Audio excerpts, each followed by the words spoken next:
अस्सलामुअलैकुम रहमतुल्लाहि व बरकातुहू। मेरा नाम रिहान रज़ा है और आप देख रहे हैं रफ्तार स्टोरी चैनल। दोस्तों, साल 680 इस्लाम के इतिहास का वो साल था जिसने हमेशा के लिए इस्लाम को दो हिस्सों में बांट दिया।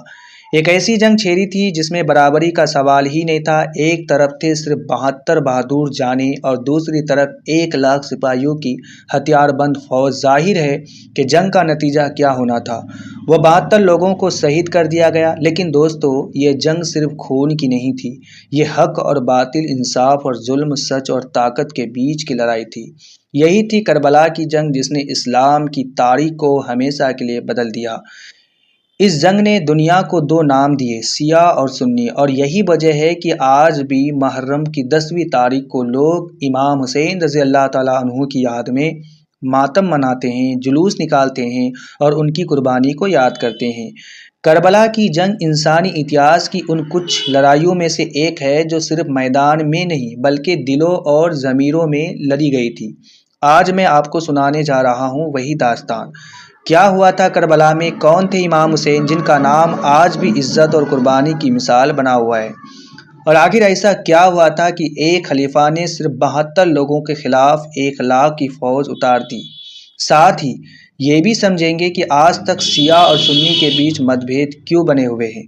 तो वीडियो के आखिर तक ज़रूर बने रहिएगा, क्योंकि अगर आप अपना इतिहास नहीं जानेंगे तो खुद को कभी नहीं पहचान पाएंगे।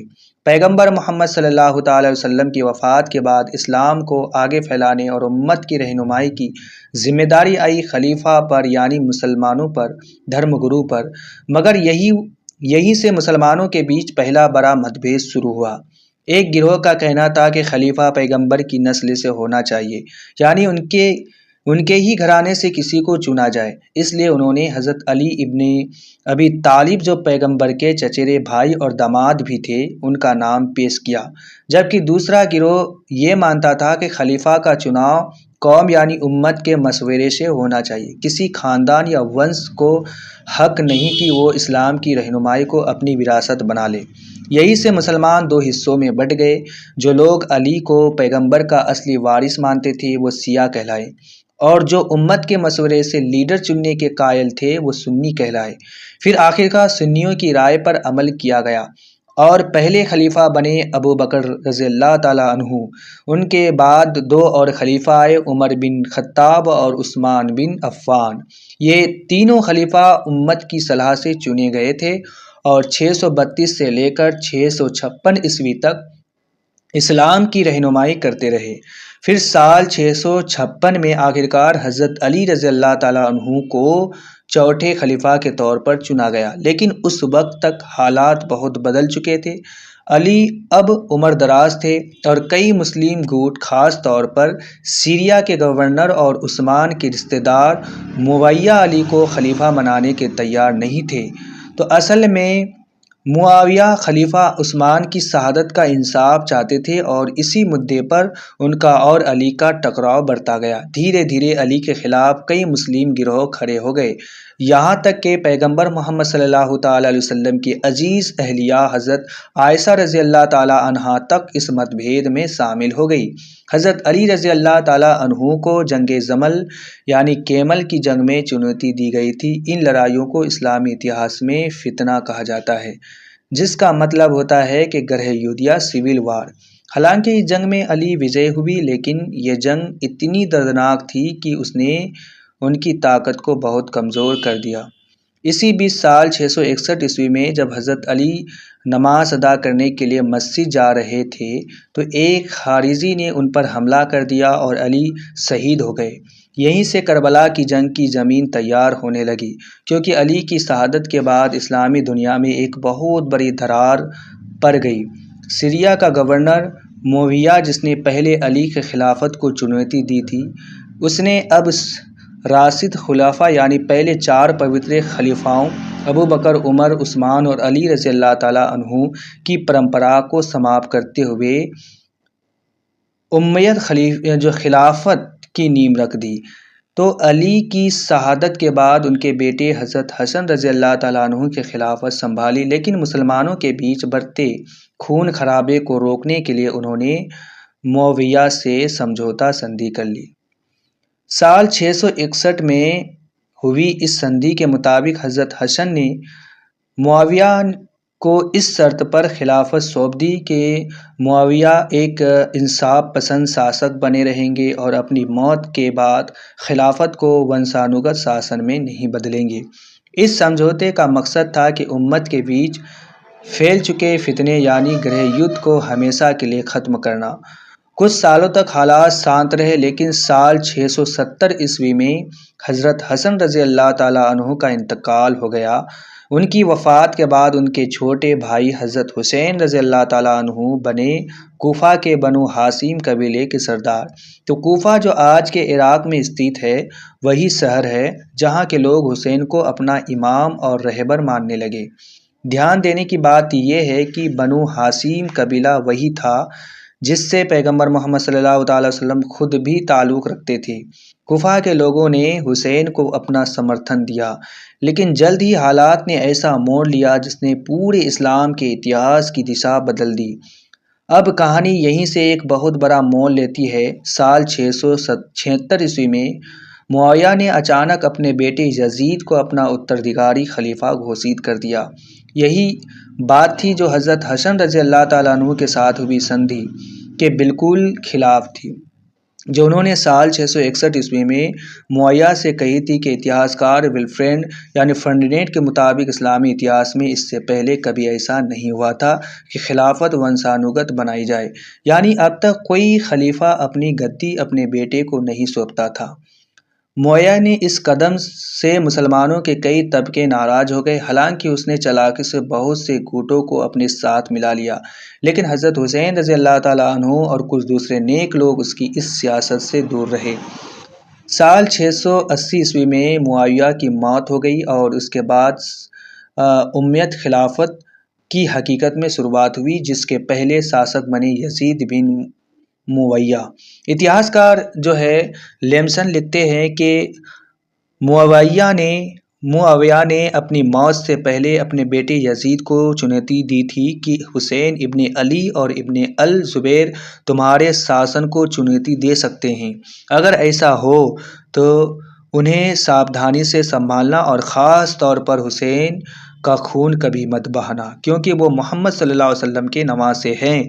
लेकिन यजीद वैसा इंसान नहीं था। उसके बारे में मशहूर था कि वो भ्रष्ट, रिश्वतखोर और क्रूर शासक था। उसने अपने शासन को मजबूत करने के लिए हज़रत हुसैन रज़ी अल्लाह ताला अन्हु से बैत वफादारी की मांग की, लेकिन हुसैन ने साफ इनकार कर दिया, क्योंकि वो जानते थे कि यजीद इस्लामी इंसाफ और आदर्शों से बहुत दूर है। तो हुसैन ने यजीद की बैत से इनकार करते हुए मक्का की ओर हिजरत कर ली और वहीं जाकर ठहर गए। तो उधर यजीद की जुल्म भरी हुकूमत से तंग आकर कुफा इराक़ के लोगों ने हुसैन को हज़ारों ख़त लिखे। उन्होंने अपने तकलीफ़ें बयान की और हुसैन से गुजारिश की कि वो कुफा आए और उन्हें यजीद की बेरहम हुकूमत से निजात दिलाए।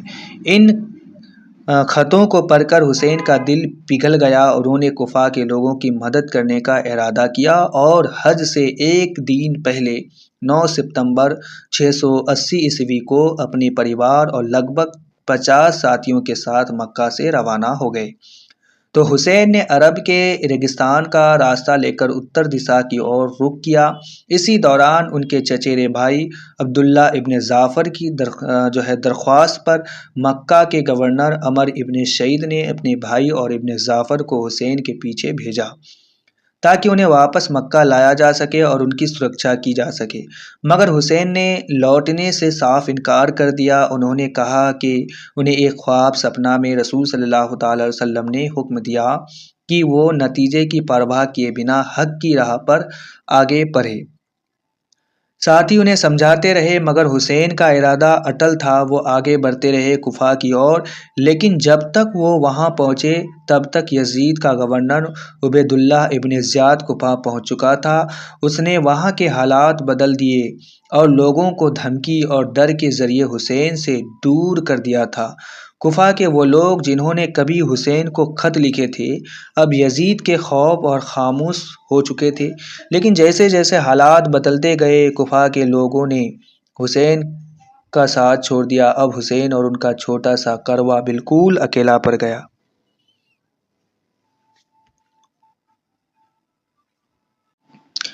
में उन्हें 1000 सैनिकों की उम्मयद सेना ने रोक लिया। उन्हें साफ कहा गया, ये तो यजीद को खलीफा मान लो या फिर जंग के लिए तैयार हो जाओ। मगर हुसैन रजी अल्लाह ताला अन्हु ने जवाब दिया, मैं सरेंडर नहीं करूँगा, क्योंकि मेरा मकसद इस्लाम में इंसाफ और सुधार लाना है।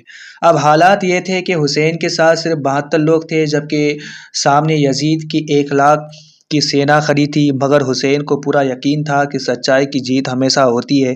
हुसैन का ये छोटा सा काफिला, जिससे उनके परिवार के लोग भी शामिल थे, करबला की सरजमीन की तरफ बढ़ चला। यही वो इलाका था जो यूफ्रेटिस नदी के किनारे बसा है। उस वक्त मुहर्रम का दूसरा दिन था और आने वाले 8 दिन हुसैन और उनके साथियों के लिए बेहद सख्त इत्मीहान लेकर आने वाले थे, क्योंकि यजीद ने ठान लिया था कि वो हर हाल में हुसैन से वफादारी की बैत लेगा, चाहे जुल्म करके ही क्यों ना हो।